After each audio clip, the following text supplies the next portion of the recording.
PMLN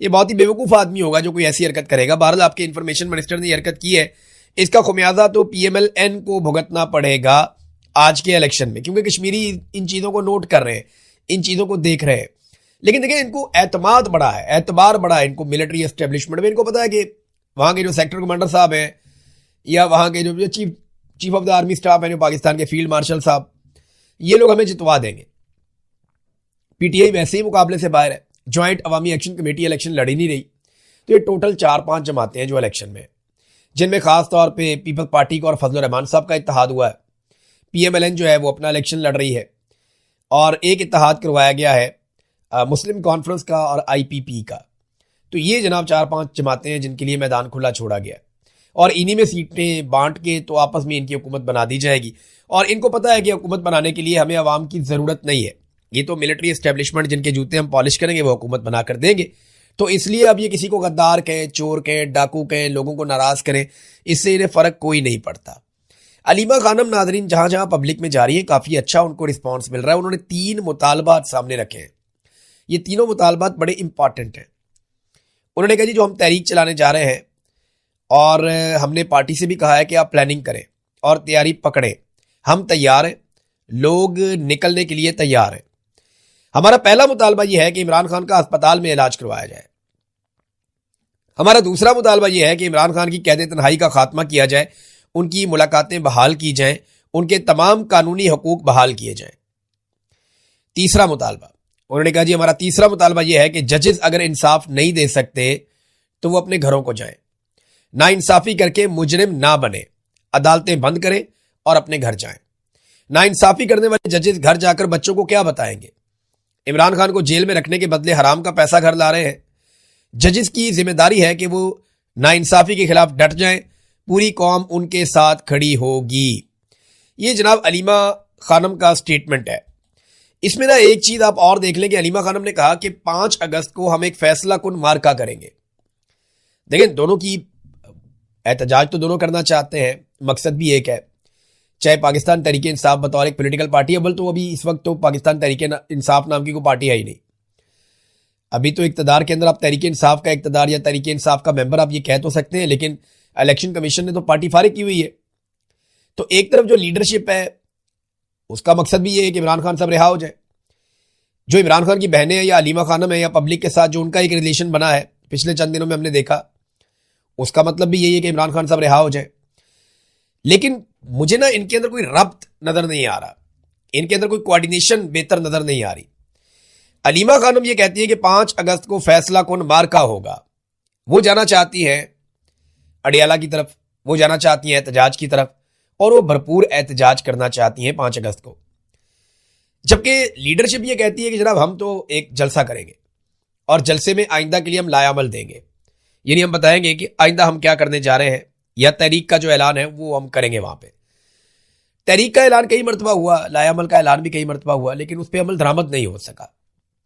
یہ باتیں عمران خان کی بہنیں بھی سمجھتی ہیں. جیل میں عمران خان صاحب کو یہ باتیں سمجھ آ رہی تھی, وہ احکامات جاری کرتے تھے, پھر ان کی ملاقاتیں ہی بند کر دی گئی. اب وہ جیل میں کسی سے ملیں گے, کوئی بات کریں گے, بات باہر آئے گی تو پھر ہی پتہ چلے گا نا. تو جب ان کی ملاقاتیں بند کر دی, بات چیت ہو نہیں سکتی, ان کا پیغام باہر آ نہیں سکتا, تو پھر کون طے کرے گا؟ پھر تو عمران خان صاحب کے جو پرانے پیغامات ہیں وہی طے کریں گے. اب پرانے پیغامات عمران خان صاحب کے سوشل میڈیا پہ گزشتہ 24 گھنٹوں میں وائرل ہیں اور وہ لگائے جا رہے ہیں. 2 چیزیں بہت وائرل ہوئی, ایک علیمہ خانم, عمران خان کی پرانی فوٹیج ان کے ساتھ جوڑ کے دکھائی گئی, اور دوسرا جو زیادہ ہم نے دیکھا عمران خان صاحب کے پرانے ٹویٹس جس میں انہوں نے احکامات جاری کیے تھے اپنی پارٹی کو, سہیل افریدی کو یا جو جنید اکبر صاحب ہیں ان کو یا باقی لوگوں کو, وہ احکامات یا پارٹی کو یا لوگوں کو جو کچھ عمران خان صاحب نے کہا وہ ساری چیزیں دوبارہ وائرل کی جا رہی ہیں, اور یہ پاکستان تحریک انصاف کر رہی ہے. تو دباؤ کافی بڑھے گا پاکستان تحریک انصاف کی قیادت پہ, اور ایسا نہیں ہے کہ لڑائی آج ختم ہو جائے گی. ہو سکتا ہے عاصم منیر صاحب کے حکم پر, ان کے حکم کا انتظار ہے, علیمہ خانم کو بھی گرفتار کر لیا جائے. ہو سکتا ہے عمران خان کی باقی بہنوں کو بھی گرفتار کر لیا جائے. تو کیا اس سے ملک کے حالات ٹھیک ہو جائیں گے, یا معیشت کا پہیہ چل پڑے گا, یا یہ تحریک رک جائے گی, یا عمران خان کی سوچ بدل جائے گی؟ نہیں, عمران خان اور سخت ہو جائے گا. آپ ظالم کا ایک اور سٹیٹس پا لیں گے, آپ ظلم میں ایک درجہ آگے چلے جائیں گے, اور مظلوم پہلے سے زیادہ مضبوط ہو جائیں گے. بس یہی ہوگا اور کچھ نہیں ہوگا. یہ سلسلہ رکنا نہیں ہے. آپ ایک سلسلہ بند کریں گے، ایک آواز کو بند کریں گے، دوسری کھڑی ہو جائے گی، آپ دوسری آواز کو بند کریں گے، تیسری کھڑی ہو جائے گی. یہ مزاحمت ہے اور یہ چلتی رہے گی، کبھی زیادہ کبھی کم، کبھی اس شکل میں کبھی اس شکل میں، کبھی کسی خاتون کی آواز میں کبھی کسی مرد کی آواز میں، کبھی بہت زوردار طریقے سے کبھی ہلکے ہلکے انداز میں، کبھی اون کھوسا کی طرح کوئی آدمی اٹھے گا اور وہ ایک ایسا اشارہ دے جائے گا جس سے آپ کا سارا بیانیہ زبردوز ہو جائے گا، کبھی کوئی بہت مضبوط آواز ارشد شریف کی طرح اٹھے گی اور وہ دو ایسے جملے بول دے گی جو آپ کا پیچھے ہی نہیں چھوڑیں گے.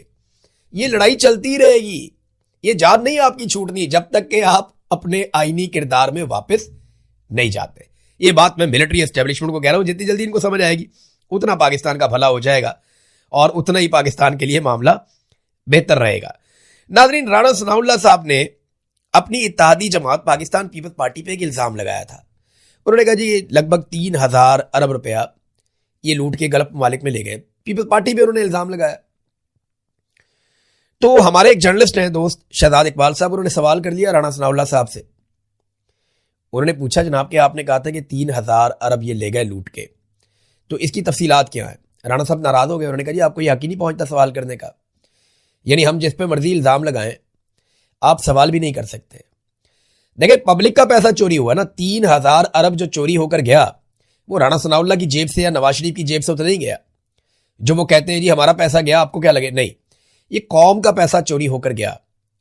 اور جو میڈیا کام کرتا ہے وہ لوگ دیکھتے ہیں نا، اس کو سنتے ہیں. تو میڈیا نے تو وہ خبر پہ کام کرنا ہے. جب 3000 ارب چلا گیا تو میڈیا تو پوچھے گا جناب آپ کہہ رہے ہیں چلا گیا، کہاں چلا گیا، کون لے گیا اور کیسے واپس آئے گا؟ یہ سوال تو میڈیا کو کرنے ہیں.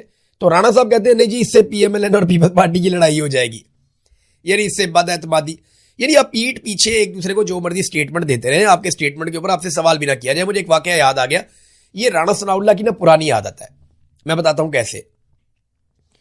یہ بات ہے اس وقت کی جب شہباز شریف پہلی مرتبہ واپس آنے کے بعد وزیر اعلیٰ بنا پنجاب کا اور پیپلز پارٹی کی حکومت ہوا کرتی تھی. پنجاب میں ینگ ڈاکٹرز نے احتجاج شروع کر دیا. ان کا احتجاج بہت زیادہ وسیع ہو گیا. اس احتجاج کے نتیجے میں ایمرجنسی بھی بند ہو گئی اور آؤٹ ڈور بھی بند ہو گیا. کچھ مریضوں کا انتقال ہو گیا. حکومت نے ڈاکٹروں کے اوپر پرچے دینا شروع کر دیے کہ جو مریض مرے ہیں اس کے لیے ذمہ دار ڈاکٹرز ہیں. پھر کچھ دن گزرے، ڈاکٹروں کی اور حکومت کی صلح ہو گئی. جب یہ ڈاکٹر اور حکومت اکٹھے بیٹھے ہوئے تھے تو ہم میڈیا والوں نے وہاں پہ سوال پوچھا کہ جناب جو مریض مر گئے تھے آپ لوگوں کی لڑائی میں، اب اس کے لیے ذمہ دار کون ہے؟ تو رانا ثناء اللہ نے، مجھے اچھی طرح یاد ہے اس وقت کہا تھا اس کے لیے ذمہ دار میڈیا ہے. تو میڈیا والے سر پکڑ کے بیٹھ گئے، جناب ہم کہاں سے آگے ذمہ دار؟ کہتے جی کیونکہ آپ خبریں دے رہے تھے لوگ مر رہے تھے تو آپ نے بتایا لوگ مر رہے تھے، آپ ذمہ دار ہیں اس کے لیے. تو رانا ثناء اللہ صاحب گول مول جواب دے کے نکل لیے. ڈاکٹر بھی ان کی شکل دیکھ رہے تھے کہ یہ کیسا آدمی ہے. ہم بھی سوچ رہے تھے یار عجیب ڈٹائی ہے، یعنی پہلے خود آپس میں لڑتے رہے، مریض مر گئے، پرچے ڈاکٹروں پہ دے دیے. آج جب صلح ہوئی تو ہم نے پوچھا جناب کہ جو مر گئے مریض ان کا کیا بنے گا؟ تو اس پہ ہمیں جواب کیا دیا کہ جناب اس کے لیے ذمہ دار میڈیا ہے، نہ ڈاکٹر ذمہ دار ہیں نہ حکومت ذمہ دار ہے، کیونکہ ہماری ہو گئی ہے صلح. تو یہ پرانا واردات کا طریقہ ہے. محسن نقوی نے بھی کہا تھا نا کہ لگ بھگ 100 ارب ڈالر پاکستانیوں کا لوٹ کر پہنچا دیا گیا ہے پاکستان سے باہر. دبئی میں چلا گیا، باقی عرب ممالک میں چلا گیا. 100 ارب ڈالر. عاصم منیر صاحب کہہ رہے تھے پیسہ لے کر پاکستان آؤں گا، ابھی امریکہ سے 10 ارب ڈالر باندھتے ہیں. 100 ارب ڈالر پاکستان سے نکل گیا 3 سال میں، اور کوئی پرسانے حال نہیں ہے، کوئی پوچھنے والا نہیں ہے کہ پیسہ کیا کہاں پہ اور واپس کیسے آئے گا. ایک خبر حامد میر صاحب نے بھی دی ہے. حامد میر صاحب بڑے شاندار جرنلسٹ ہیں اور انہوں نے ہمیشہ بڑی اچھی خبریں دی ہیں، بہت بڑی بڑی خبریں بریک بھی کی ہیں انہوں نے. اور ان کی جو چیز مجھے ایک پسند ہے نا حامد میر صاحب کی، دیکھیں اختلاف ہو سکتا ہے، مجھے ماضی میں کچھ چیزوں سے اختلاف رہا، آج بھی ہو سکتا ہے، کل بھی ہو سکتا ہے، لیکن وہ اپنی آواز نہیں بند ہونے دیتے. حامد میر صاحب کو جب کبھی آف ایئر بھی کیا گیا تو وہ کوئی نہ کوئی پلیٹ فارم پکڑ کے نا وہ اپنی آواز بند نہیں ہونے دیتے، وہ بات کرتے رہتے ہیں. ہمارے بہت سارے صحافی ہیں وہ تھک جاتے ہیں، ڈر جاتے ہیں، جب ان کا ٹی وی چینل ان سے چھین لیا جاتا ہے وہ بولنا ہی بند کر دیتے ہیں.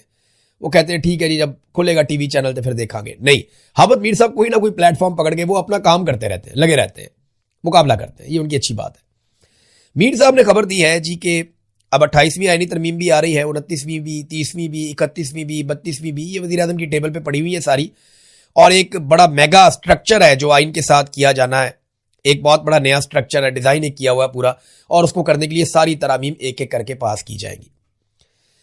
حامد میر صاحب کو یہ ایک سورس نے خبر دیا. آج سے کچھ عرصہ پہلے مجھے بھی ایک سورس اسی طرح سے یہ بات کر رہا تھا، اور اس نے مجھے کہا عمران صاحب آپ تو 28ویں ترمیم کو رو رہے ہیں نا اپنے ویلاگ میں, 29ویں, 30ویں, 31ویں, 32ویں, 33ویں بھی آ رہی ہے, اور یہ ساری چیزیں طے ہو چکی ہیں, پہلے سے پڑی ہوئی ہیں. یہ مجھے میرے ایک سورس نے کہا تھا, لیکن مجھے اس کی بات پہ یقین نہیں آیا. آج حامد میر صاحب نے خبر دی ہے تو میں یہ کہوں گا کہ وہ بھی دوبارہ اس کو ری چیک کریں.